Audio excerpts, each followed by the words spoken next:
সকলকে রাধে রাধে। আজ আপনাদের আমি খুব সুন্দর একটি মন্দির দেখাবো এবং খুবই পুরনো একটি মন্দিরের পাশেই বাড়ি রয়েছে। সেই বাড়ির ইতিহাসটাও আপনাদের বলবো, ভিডিওর সঙ্গে থাকবেন। এবং যে মন্দিরটি আপনাদের আমি দেখাবো এটি বজরংবলীর মন্দির। আপনাদের আমি যে বাড়িটির কথা বলছিলাম সেই বাড়িটি আপনাদের আমি দেখাচ্ছি এবং এই বাড়িটি এবং মন্দিরটি কোথায় সেটাও আপনাদের বলবো এবং এই বাড়ির সাথে এই মন্দিরের কী যোগসূত্র সেটাও আপনাদের আমি বলবো। পাশে দুটি স্ট্যাচু রয়েছে, সেই স্ট্যাচু দুটি আপনাদের আমি দেখাবো। এটি হচ্ছে রানী ভিক্টোরিয়ার একটি মূর্তি আপনাদের আমি দেখাচ্ছি। এবং একসময় এই স্থানে চিনির মিল ছিল, যদিও মিলটি এখন নেই, বিল্ডিং পুরো নষ্ট হয়ে গেছে। আপনাদের আমি গোডাউনটা দেখাবো চিনির। যেহেতু আপনাদের আমি রানী ভিক্টোরিয়ার স্ট্যাচু দুটো দেখাচ্ছি, বুঝতেই পারছেন কত পুরনো এবং বিল্ডিংটিও খুবই সুন্দর। এবং সেই সময় বহু মানুষ বাইরে থেকে এই মিলে কাজে এসেছিলেন, সেই সূত্রেই ওই মন্দিরটি করা। এবং মন্দিরটি বজরংবলীর মন্দির, আপনারা দর্শন করবেন। এবং বাড়িটি দেখুন কত সুন্দর, আপনাদের আমি সুন্দর করে দেখাবো বাড়িটি, চারিধার ঘুরিয়ে দেখাই। দুপাশে দুটি মূর্তি রয়েছে রানী ভিক্টোরিয়ার এবং সামনে প্রচুর গাছপালা রয়েছে। এই বাড়িটি কালীবাবুর বাড়ি নামে পরিচিত। ওনাদের জেনারেশন আছেন বাড়িতে। ভদ্রলোকের সাথে আমার দেখা হয়েছিল, কিন্তু ভদ্রলোক সেরকম কিছু বললেন না। যদি উনি আমার সাথে পরিচয়টা দিতেন আমাকে, তাহলে আমি ওনার সাক্ষাৎকারটা নিতে পারতাম। উনি পরিচয়টা দেননি আমাকে।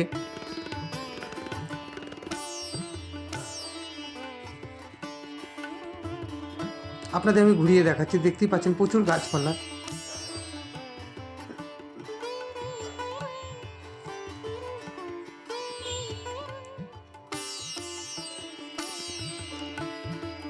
এনাদের জেনারেশন যারা আছে রিলেটিভ সবই বাইরে থাকে।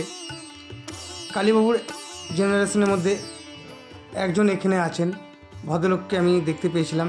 তখন আমি ওনার পরিচয়টা পাইনি, পরে একজনের কাছে আমি শুনলাম ওনারই বাড়িতে একজন দুধ দিতে এসেছিলেন। উনিই বললেন যে ইনি কালীবাবুর বংশধর।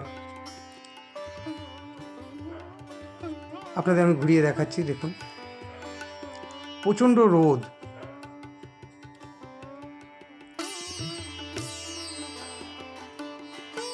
এই বাড়িটি কত পুরনো বলা মুশকিল। এবং সামনের সেট যেটি দেখছেন ওপরে টালি দেওয়া, খুবই সুন্দর বাংলোটা। এবং সিঁড়িতে ছোট ছোট কাঁচের চিনেমাটির টুকরো দিয়ে সুন্দর করে সাজানো সিঁড়িটা দেখুন, ছোট ছোট। আমি আপনাদের কাছ থেকেও দেখিয়েছি, আবারও আপনাদের কাছ থেকে দেখাই। আমি আপনাদের যে গোডাউনের কথা বলছিলাম চিনির মিলের, সেই গোডাউন হচ্ছে এইটি। এই মন্দিরটি নদিয়ার মধ্যে হয়ে গেছে প্রায়। চরসমনগর বলে একটি গ্রাম আছে। আপনারা কিভাবে যাবেন? আপনারা দুই রকমভাবে যেতে পারবেন। আপনারা 34 নম্বর জাতীয় সড়ক, আপনারা দেখতেই পাচ্ছেন বাস দাঁড়িয়ে রয়েছে। কৃষ্ণনগর জলঙ্গি নদীর ব্রিজের আগেই এইখানে বাসগুলো দাঁড়ায়। আপনারা এখান থেকে টোটো ধরে নিতে পারেন। টোটো ধরে আপনারা বলবেন চরসমনগর যাব, আপনাদের নিয়ে যাবে। ভাড়াটা কত সেটা আমি বলতে পারবো না, যেহেতু আমি সাইকেলে গেছিলাম। আপনাদের আমি রোডটা দেখিয়ে দিচ্ছি। আপনারা এই যে বাসটা বেরিয়ে আসছে ওখান থেকে আপনারা টোটো ধরবেন। টোটো ধরে বলবেন চরসমনগর যাব, কালীবাবুর বাড়ি, তাহলেই আপনাদের টোটোওয়ালা নিয়ে যাবে। আমি এটি সমনগরের রাস্তা আপনাদের দেখাচ্ছি। এই রাস্তা ধরেই আমি গেছিলাম।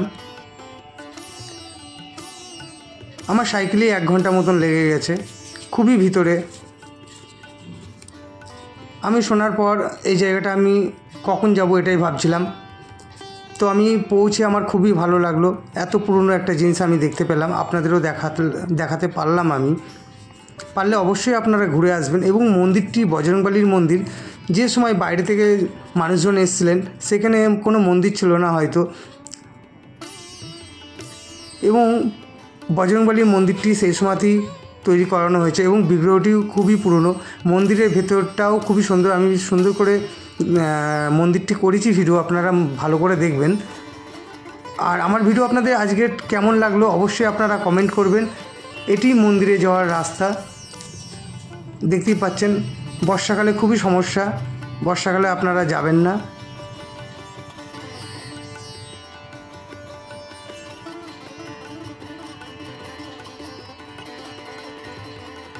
এই রাস্তা ধরেই ভেতরে যেতে হবে।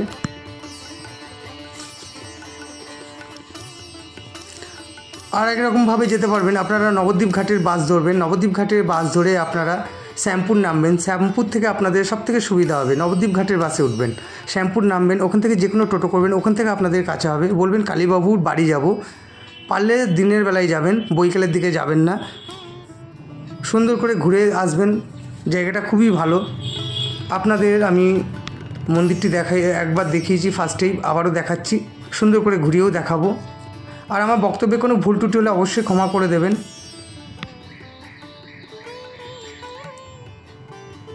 এই সেই বজরংবলীর মন্দির।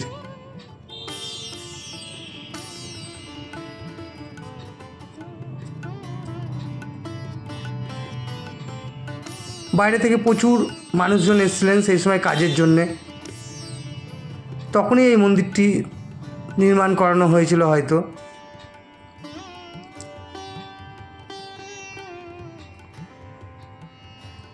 আপনাদের আমি ঘুরিয়ে দেখাই। এবং এই মন্দিরের পাশে আমি স্থানীয় কিছু লোকেদের সাথে দেখা হয়েছিল, ওনারা ক্যামেরার সামনে আসতে চায়নি, বললো দাদা এই পাশেই চিনির মিলটা ছিল, এখন আর নেই, বিল্ডিংটি পড়ে গেছে।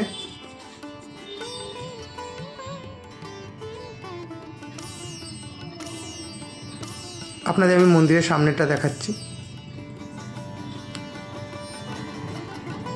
এই মন্দিরটি কত পুরনো সেটা আমি বলতে পারলাম না, কোথাও কিছু লেখা নেই। এবং মন্দিরের পাশে একটি শিলা রাখা রয়েছে। মন্দিরে পুজো দেওয়ার সময় হয়তো অনেকে নারকেল দিতেন বজরংবলীকে।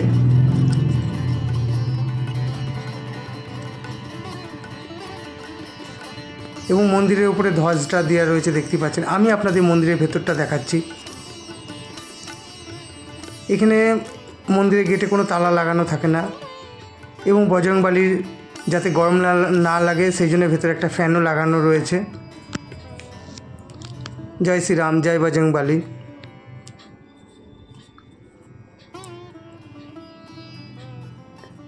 আমি ভেতরটা দেখাচ্ছি আপনাদের। খুবই সুন্দর, 4 চালার উপর মন্দিরটি।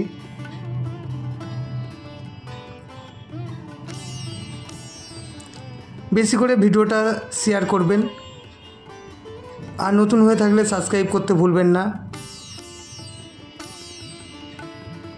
আর ভিডিওটা আজকে কেমন লাগলো অবশ্যই আপনারা কমেন্ট করে জানাবেন আমাকে। নদিয়ার মধ্যে এত সুন্দর সুন্দর মন্দির রয়েছে, আপনাদেরও যদি কোনো মন্দির জানা থাকে নদিয়ার মধ্যে আপনারা আমাকে জানাবেন, আমি সেই মন্দিরে গিয়ে ভিডিও করার চেষ্টা করব।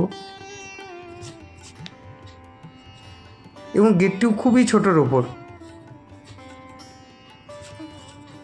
সকলে ভালো থাকবেন, আবারও দেখা হবে। রাধে রাধে। আর বেশি করে শেয়ার করবেন আমার ভিডিওটা। জয় শ্রীরাম, জয় বজরংবলী। রাধে রাধে।